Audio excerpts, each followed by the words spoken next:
আমি এটা প্রতিদিন না খেলে ভালো লাগে না একদম। তুমি এখানে কি করো? আমি কাজে আসছি। আমাদের ক্লাস নেই, ক্লাস ফাঁকি এখান থেকে ভেলপুরি খাচ্ছি। এই যে ভেলপুরি খাচ্ছি এত মজা লাগে কেন জানিস? তুমি হসপিটালে কেন বলো বলতো? কেন তুমি এখন খাবো? এই যে খাবার নষ্ট হচ্ছে তুমি বিল দিয়ে টাকা বুঝতে আমার। এই ক্লাসে যাও, ক্লাসে যা। কেন তুই যতই বিরক্ত ভাঙবি, আমি তো তোর বেস্ট ফ্রেন্ড, তুই আমার কাছে গোপন করবি? রাবি ভাইকে দেখলেই তো তুই 100 আরে এনার্জি বাতির মতো জল জল।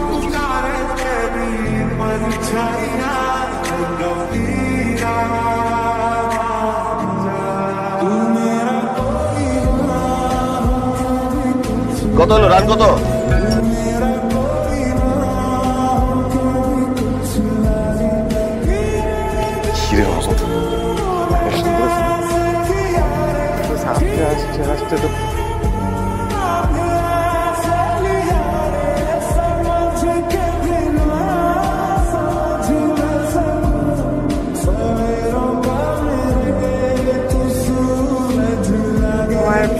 ব্যাগ রেডি করে রেখেছি। তুমি কালকে কখন রওনা দিচ্ছ? কাল ভোরে পরে পরে আমি তো ভাবলাম দুপুরে খেয়ে পেয়ে যাব। কি করবো বলো? আচ্ছা, তুমি মেয়েটার সাথে একটু সময় দাও, তো ভোরে চলে যাবে। যদি দেখানো হয় আবার মন খারাপ করবে।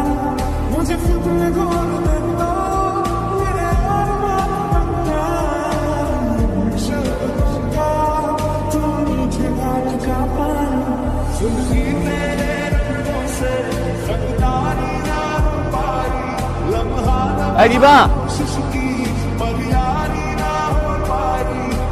এই রিবা, এই দাঁড়া, আমি তোকে ডাকতেছি তুই শুনিস না? না শুনি না। কতদিন পড়তে আসিস না কেন? আমি তোমার কাছে আর পড়বো না, তোমার কাছে পড়ে কোনো লাভ হচ্ছে না। বাবাকে বলছি অন্য একটা টিচার রাখবে। আমার কাছে কোনো লাভ হচ্ছে না? তুমি ঠিক মতো বুঝাতে পারো না। আমি বুঝাইতে পারি না নাকি তুই বুঝছ না? তোর মতো একটা গাধি একটা নিরেট মূর্খকে পড়ানোর আমার কোনো ঠেকা পড়ে নাই। শুধুমাত্র খালাম্মা রিকোয়েস্ট করতে দেখে আমি তোকে পড়াই। তোকে পড়ানোর বাদ দিয়ে আমি যদি একটা কলা গাছকে পড়াইতাম কলা গাছ পর্যন্ত পাস করে যেত। আমি বুঝি আমি খারাপ, তোমার আমাকে কখনো দেখতে হবে না, তোমার আমাকে কখনো পড়াতে হবে না। আপনার জন্য অনেক আমি নিয়ে যাচ্ছি। না না ঠিক আছে, আমি নিতে পারবো। সমস্যা নেই, আমি রাব্বি, এই বাড়িতেই থাকি। আপনি নিশ্চয়ই শায়লা, নতুন এসেছেন চাকরির কারণে। আগামী মাসে আপনার বিয়ে। কংগ্রেচুলেশনস। আমি শায়লা, ঠিক আছে। আমি চাকরি সূত্রে এখানে এসেছি, এটাও ঠিক আছে। কিন্তু আমার যে আগামী মাসে বিয়ে, এটা আপনাকে কি বলেছে? কিন্তু দিবা যে আমাকে বললো, দিবা কিন্তু খুব ভালো মেয়ে, ও কিন্তু মিথ্যা কথা বলে না। একটা মেয়ে কেন আপনাকে মিথ্যা কথা বলবে এটা আপনি নিজে ফাইন্ড আউট করবেন।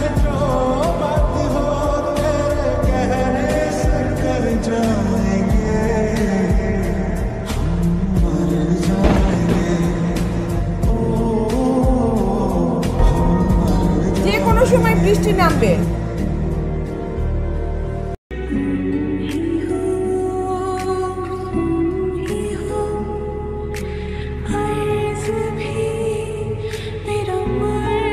বৃষ্টিতে ভিজিস কেন? বাসায় যা।